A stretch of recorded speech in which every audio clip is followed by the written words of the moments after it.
Nakatutuwang anunsyo tungkol sa bagong serye nina Engin Akurek at Tagbabuyek Usten na Serazat. Ang aming matagumpay na mga aktor ay sumang-ayon na gampanan ang mga nangungunang papel sa seryeng tinatawag na Scheherazade, na sasalubong sa mga manunood sa mga screen ng ATV sa susunod na season. Gagampanan ni Engin Akurek ang papel ng komisyoner na si Mahir sa serye sa TV na Scheherazade. Si Tagbabuyek Usten ang magbibigay buhay sa imposibleng pag-ibig ni Mahir, ang numad na babae na si Ken Feza.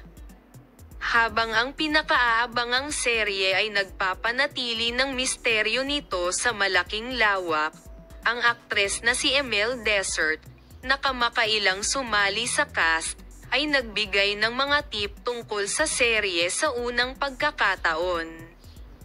Ang paksa ng serye at ang serye ay ikinatuwa ng mga tagahanga nito. Thailand, ang impormasyon sa paksa ay nasa aming susunod na video. Bye-bye.